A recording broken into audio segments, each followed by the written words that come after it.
Executive function. Man, that is what we all strive for, right? You want to be able to plan, you want to be able to remember things, conflict, know how to deal with conflict. All this stuff is what goes on in the brain. And we're going to talk a lot about executive function today because understanding it and knowing how to help it is going to be the key to so much. So welcome. Let's chat about executive function. Check it out.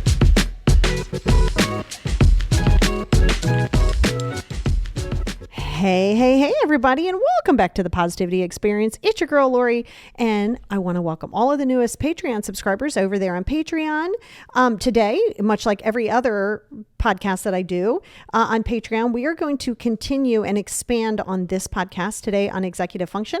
I'm going to give you four ways to really help your executive function here on this podcast and 6 more over on the Patreon. So if that's something that you're interested in, feel free to check out the show notes, wherever you're getting this podcast, and you can go down where it says become a Patreon, or you can just go to patreon.com/the positivity experience, and we'll get you on there. And you'll have, if you just now subscribe, you'll be able to go back, and there's always a worksheet. So it gives you, and the worksheet is really just a good place to start, and then we expand out from there. So with that being said, boy, do I want to talk to you about executive function and we're going to go into it too. Like, well, why do some of us have executive dysfunction and, all of those things? Well, I'm going to talk to you about it, but just because you have it to where, let's say you don't have it, let's say you have ADHD, anything like that. This doesn't mean that you can't still do things to improve on your executive function.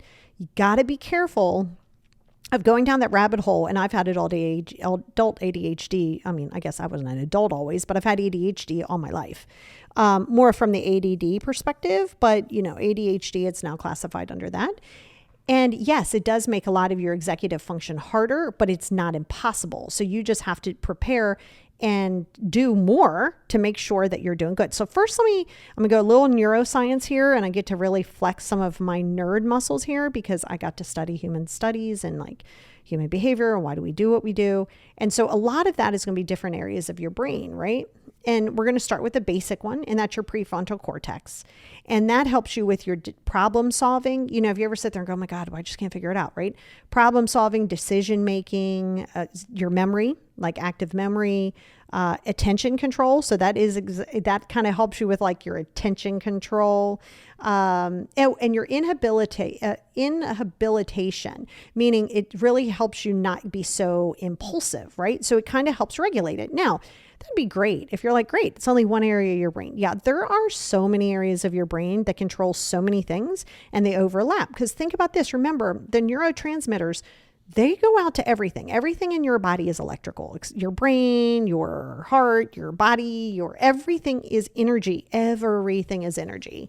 So it's not just your prefrontal cortex, but this is important that you understand exactly what's going on in the brain. This, again, just because something isn't firing what you would call correctly or isn't balanced as you would want it to be, doesn't mean that this is something that you can't help and assist and really lean into, right? So when you have your dorsolateral cortex, okay, that's going to help you with your goals. You know how like goal setting, planning, organizing, various things like that?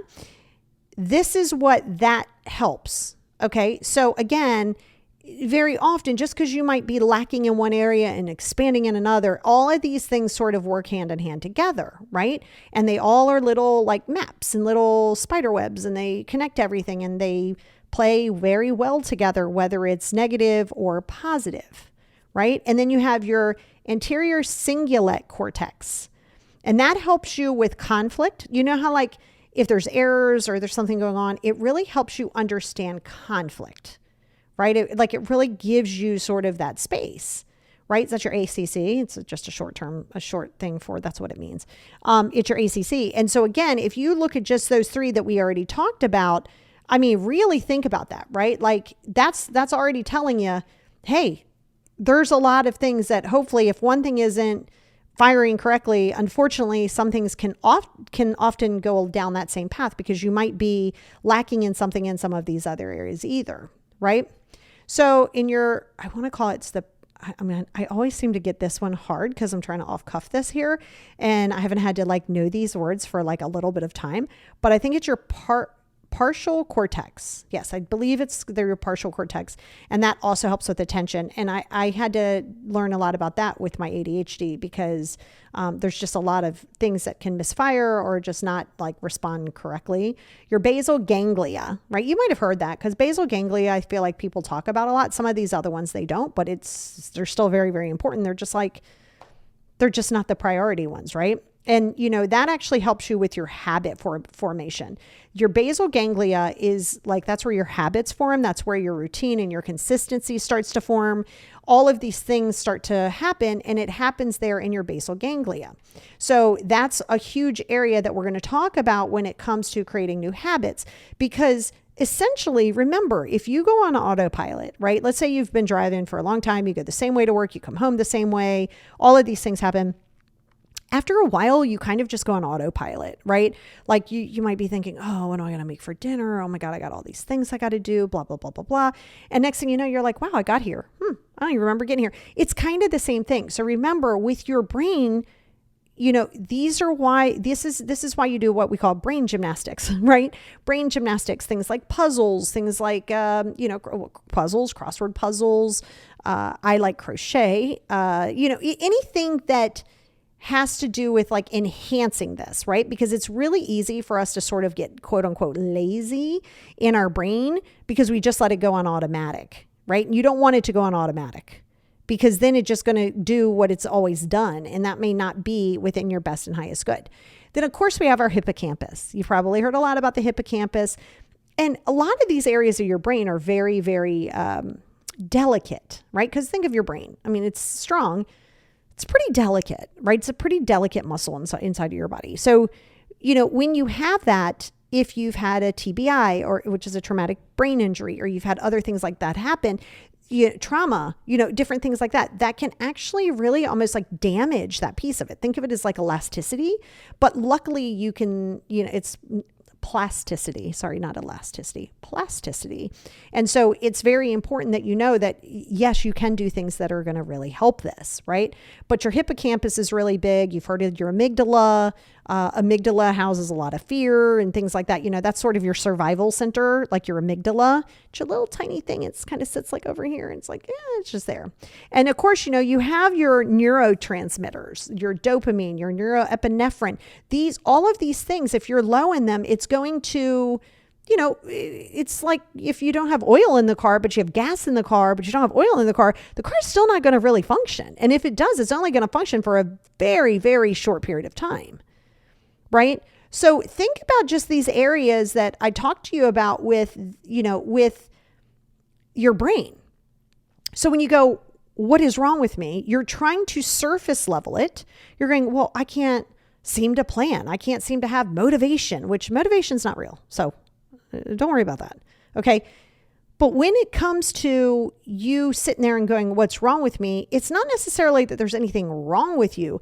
It could just be that there's different areas in your brain that are firing incorrectly. They're wired wonky. So that's why things like medication, you'll see if SSRIs, SSNIs, different things like that, Adderall, various medications, it changes, it tries to compensate for what you're lacking. Maybe it's serotonin, maybe, it's those things.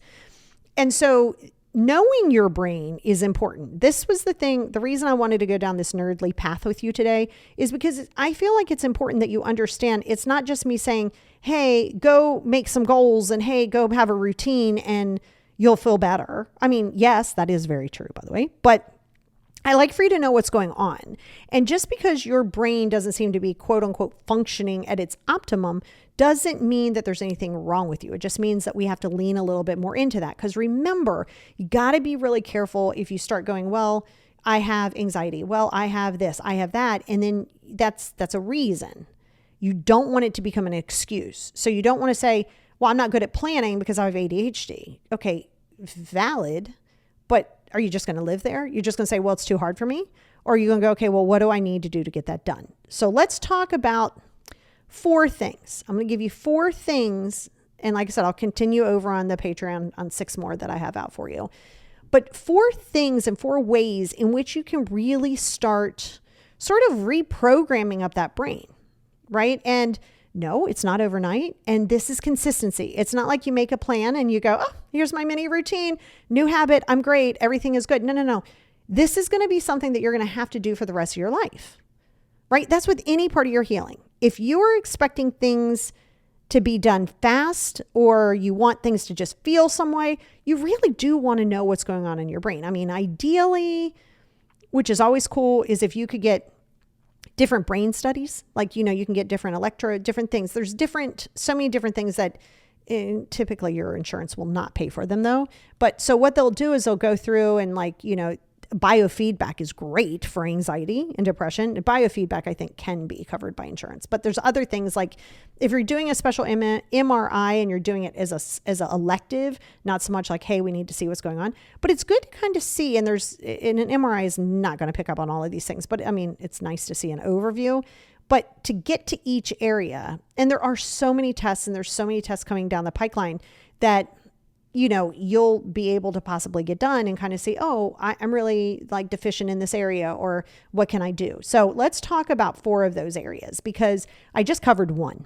And as a person who has pretty bad adult ADHD, pretty bad, I will tell you this one is the key to my existence without spiraling out of control. And that is creating a consistent routine. This is not about perfectionism. This is about taking the decision fatigue outside of your brain. Because if you're lacking in one of those areas, let's say it's your hippocampus, let's say it's prefrontal, it doesn't matter. What happens is if you haven't established a routine, it's not about, do you want to stick to it? This is why you got to be realistic. Don't say, I'm going to get up, I'm going to do this, then I'm going to do this, then I'm going to do this, and this. Okay. That may or may not be unrealistic. So let me give you a little example of a typical sort of, they're not totally typical. My mornings are usually typical, but I have clients all over the world. So they'll schedule, I do have regular clients that I see weekly, but then other clients will just kind of pop in, right? So I keep a certain time open. So I know that if on Sunday, I will look at my schedule. Usually, actually, I'll do it Friday, but I glance over Sunday in case somebody booked something on Saturday or Sunday. Typically, it wouldn't be for that next week anyway. But let's say, I look and I say, okay, I have 6 clients tomorrow. Let's say it's 5 clients, 6 clients, whatever. Well, the morning time for me is my time, my journaling time, my meditation time, my workout time. It is my time. It is non-negotiable. I mean, unless you're on vacation or somebody's not feeling well. I mean, in general, this is a routine for me, and I have to have my routine, because if not, I'll think of 175,000 excuses, and it's easy to be distracted. So what the routine does is it starts to sort of reform those habits, right? It starts to reform the habits that you have already done. You know how you're like, I have all these bad habits I don't want to keep doing. Why do I keep doing them? Because they're easy. They're autopilot. There's no effort there. That just is happening.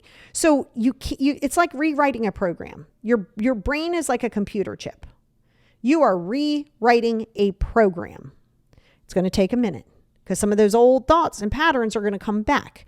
So what a routine does is it takes the guesswork out. So especially, and things that can really inhibit executive function is a lot of mental disorders, ADHD, Alzheimer's disease, various things can do that.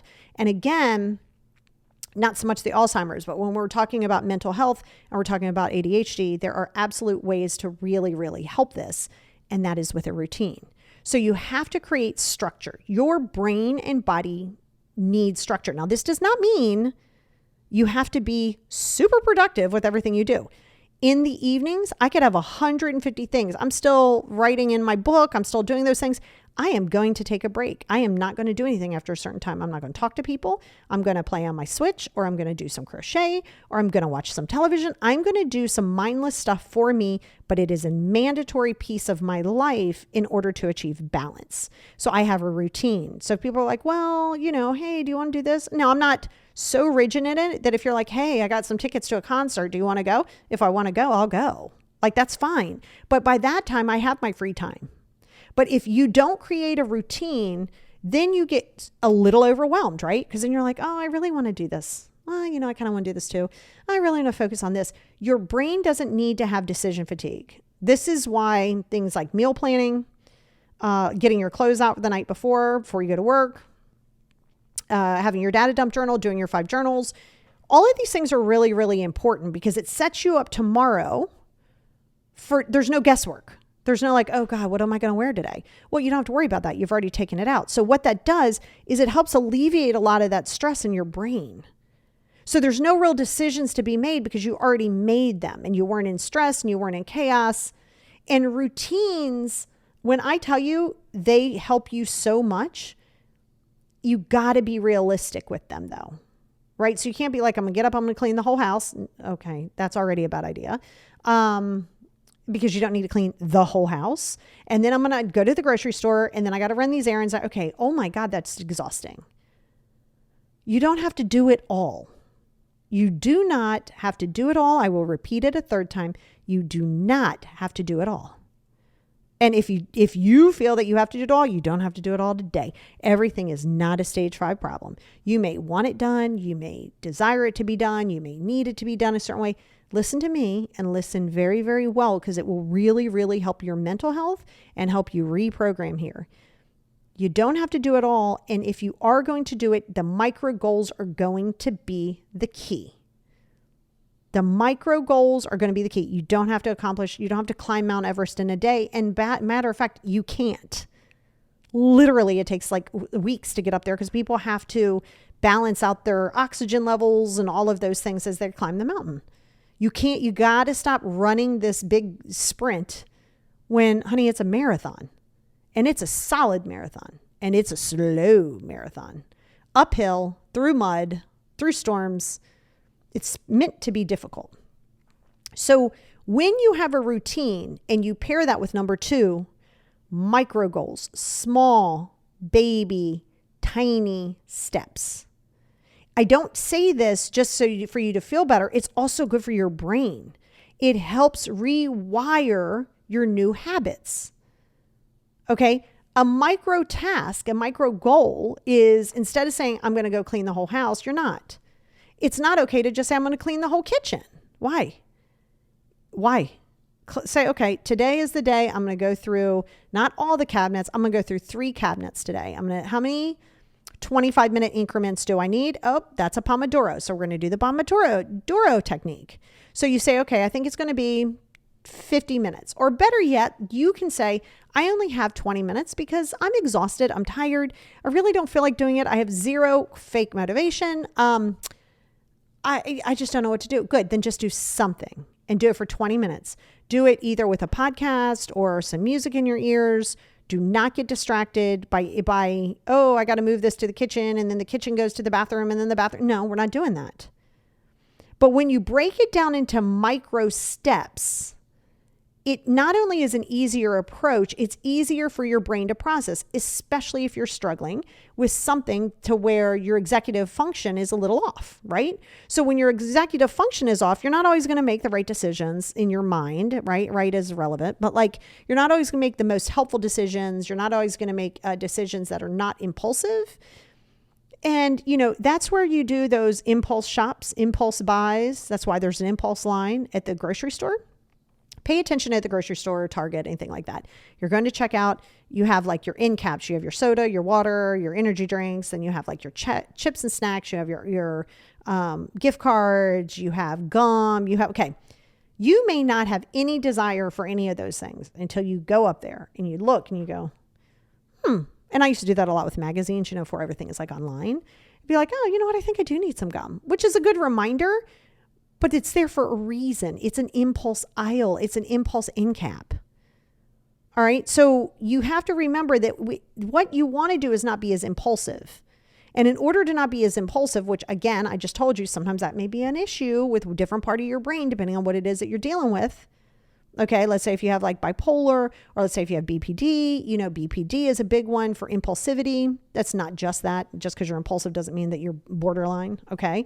But yes, it makes it more difficult, but we know now with different areas of your brain, okay, well, if it's this area of your brain, we want to treat it as a whole. It's just like if you said, I want to I don't know, my stomach. Well, you're not just going to lose weight in your stomach. That's not a thing. You got to do it all. It's an all body thing. The problem is you're trying to spot treat it, right? It's the same thing with the brain. So that's why sometimes you'll see if you get on medication, it becomes much, much easier for you to at least be like slower in your mind so you can process it. So when you break it down into smaller goals and stop trying to do it all today and stop trying to accomplish everything in one sitting and doing things because you know that this is effective and this is what you're supposed to do, and stop doing that. My goodness, that's going to overwhelm anybody, right? So by doing your micro tasks, especially from a girl here, me, I'm talking about me here, that my ADHD can rear its ugly head 100 times a day. And so I have to do things in a routine, micro steps. And my me time is very, very important to the solidification. So you could do all of the things. You can journal, you can go to therapy, you can have sessions with me, you can take medication. You can do all of these things. But until you're ready to pump your brakes and realize that it takes the effort and work on your side, and that means going forward and going backwards, well, then it's going to become problematic. Okay. So if I don't break a task down and I say I have to clean out my desk, that sounds way too much to me. I'll say I'm going to clean out these 3 drawers. I don't need to clean off the whole desk. And you got to know when to stop, because everybody's like, well, it's just getting started. Yes, but it's just as important to know when to stop. It does not have to be completed. You do not have to complete every task. Absolutely not. That is rooted in perfectionism. That is rooted in old thought pattern behaviors of people telling you, well, if you can't do it right, don't do it at all. Well, do it all. Do it 100%. That's what you got to do. That's not true. That creates so many problems. So many problems. So when you can establish a routine, right? And let's say every Thursday, I don't know, every Thursday you decide that's my mail out packages, I don't know, day. Well, then schedule it. Don't say it in your head. Oh, Thursdays are my scheduled. No. Put it down.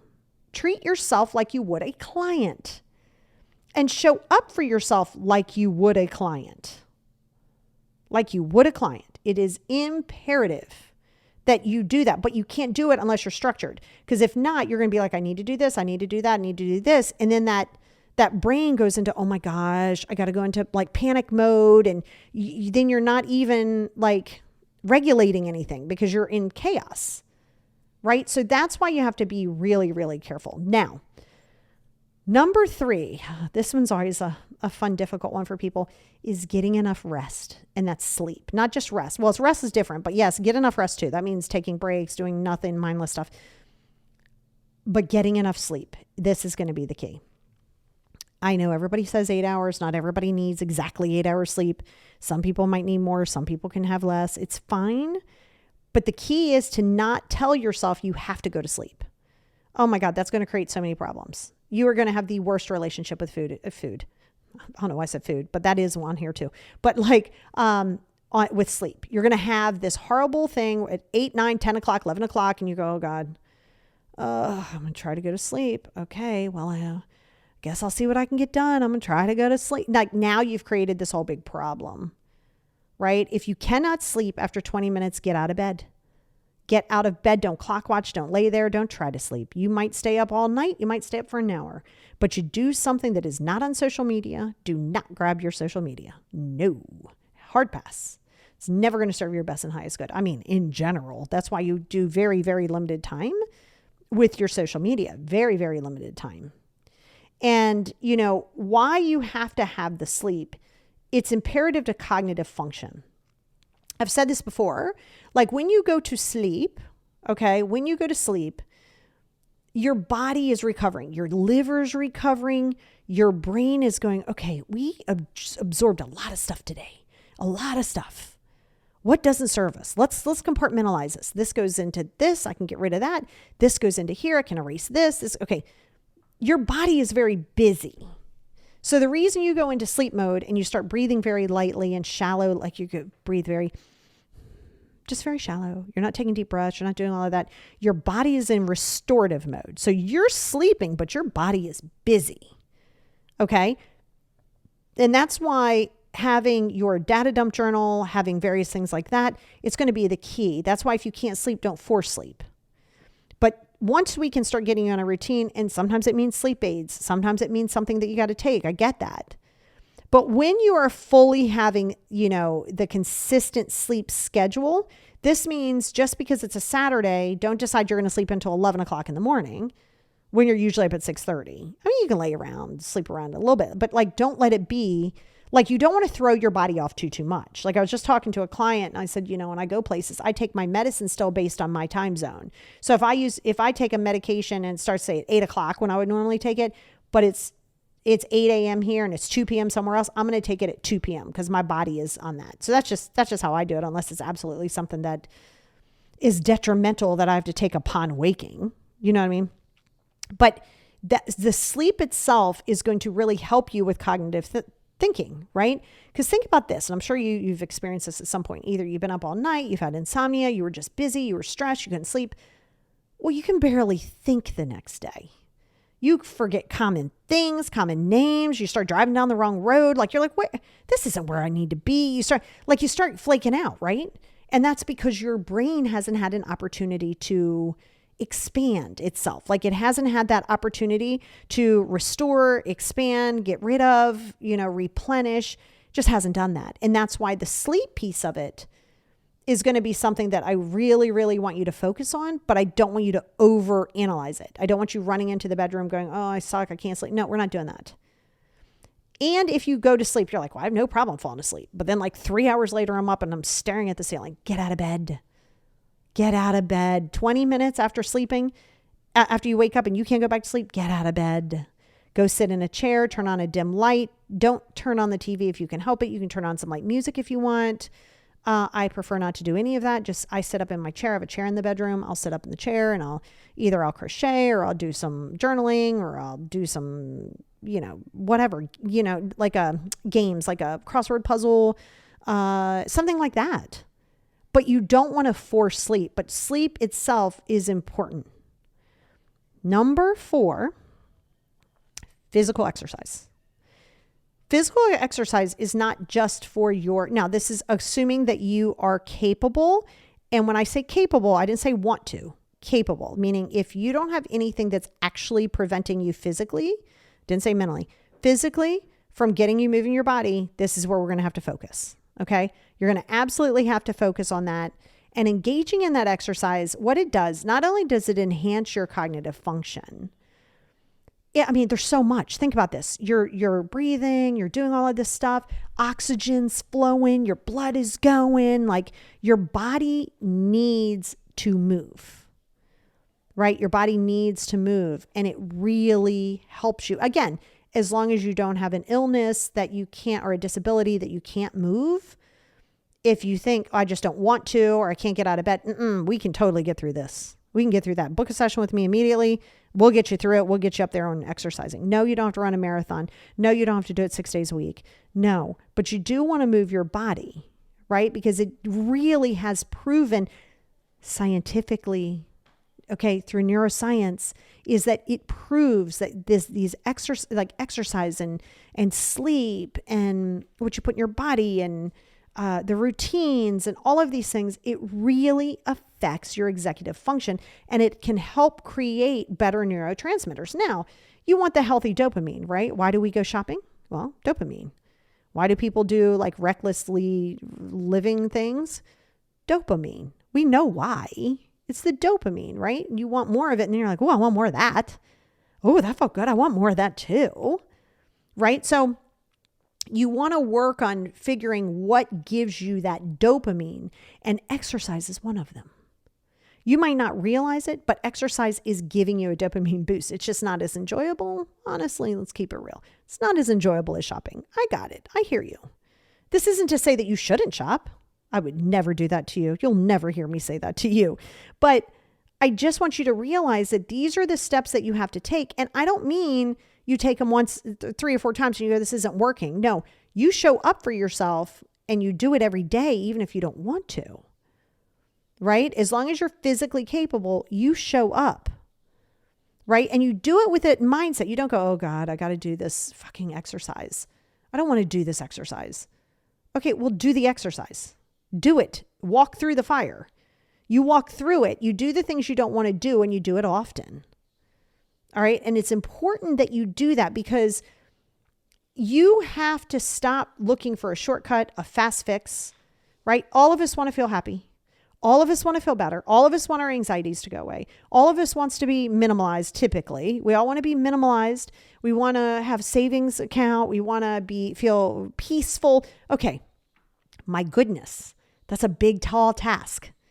Not that you can't get there, but it will never be overnight. And you got to take the power away that you keep giving other people. You keep giving other people the power over you, waiting on their validity, validating yourself, waiting on the validation, waiting on different things. You can't do that. And a lot of that can be, when you're insecure and stuff, again, your brain, while a smart thing, isn't that smart. I mean, it is and it isn't. Like if your brain goes into fight or flight and you're in anxious mode, your brain has no idea if you're being attacked by lions or not. So here you are, you're having an irrational thought that you put in your head and you start obsessing on it. Your body goes, oh my God, we must be being attacked by lions. I should go into fight or flight mode. Chicken and the egg, right? So understanding that executive function, know that if you're having the poor planning, know if you're having a hard time with problem solving, if you are having a hard time regulating when it comes to confrontation, how you're feeling, emotional regulation, things like that. Of course, those all go hand in hand, but that also leads right into your executive function. So it's okay if you are lacking in a certain area. It's okay if your hippocampus is a little off. It's okay if your basal ganglia is a little off. It's okay, but you want to do the things. So I'm going to talk more about it here in a second over on Patreon, but because there are many more things, and I'm still only going to cover 6 more, but there's probably 50 if I had to think of it off my head. But they all kind of do roll into these 10. But I just want you to keep in mind that just because you have ADHD or you have depression or you have bipolar or you have something else, schizophrenia, if you have something that you're dealing with, it is a reason, but not an excuse. So it's a reason for your executive dysfunction. It's not an excuse to never have executive dysfunction. You see what I'm saying? So it isn't about you just pretending as though your brain is fine and you have no problems. I didn't say that. But you shift that mindset and you go, okay, well, what are some things that I can do to increase my, my brain plasticity? How can I help this? And things like having a routine in small goals, small, teeny, tiny baby steps. If you feel like you have to do everything on your list, that's called perfectionism. And no, you do not. And perfectionism does not exist on this planet, and it never will. Your mom may think it is. You may have thought it is, but it is not. It never will be. Just like motivation is not real, and it never will be. You might be more inspired. You might feel more inclined to do something. Don't wait to feel ready. Right? And then if you pair that with the sleep and giving yourself that downtime, have a routine to when you're done, you're done. And a little side note, stay off of socials. I'm not saying all day. That's fine. I'm down to about 5 minutes of unnecessary scrolling, if that. I might go and look at a certain recipe, or I'll go look up something on my YouTube if I'm trying to learn a new stitch, or my Pinterest. That's not scrolling. I mean that endless, mindless scrolling for the sake of just passing time. Don't do that, because your brain doesn't have to really work, right? And there is a dopamine hit there, by the way. Your brain doesn't have to do much. You're sitting there and you're just scrolling by, and you're getting all this activity, and your brain's like, this is great. We don't have to do anything. So it also kind of not deteriorates it a little bit, but doesn't necessarily deteriorate it, but it just kind of makes it a little bit more of a lazy brain. So you want to get back to some of the basics. Exercise is great. Okay. So those are the ones I'm going to leave you with. And like I said, I'm going to continue to talk on it, but just understand how your brain works. Understand that it's not just because of your mom who was abusive. Yeah, that definitely caused some trauma there and definitely caused some damage into one of these areas or 7. But it goes deeper. Is it genetic? Is it something that you were born with? Is it something? And then how do we treat it? Then remember, any diagnoses, no matter what your diagnosis is, it's just a diagnosis code, so people know how to treat what you got going on. Don't get too married to the idea of, oh, I have bipolar. No, you don't have bipolar. You have issues to where certain things are not wired as they should be. There's certain things that don't communicate well. And in turn, the name of that is bipolar. And so we know how to treat that because it's bipolar. Stop saying I have bipolar or I am schizophrenic or stop with the I am statements. If you are having a depressive episode or a depressive cycle and a depressive moment, you are having depression. You are not in depression. You are having depression. We all say in depression, but like you are having a moment. You are having an anxious thought. You are having an intrusive thought. You are not your intrusive thoughts. You're not your thoughts. You're not your feelings. So with that being said, that's a little bit there on executive function. So let's go ahead and go over there and continue the conversation. Check it out.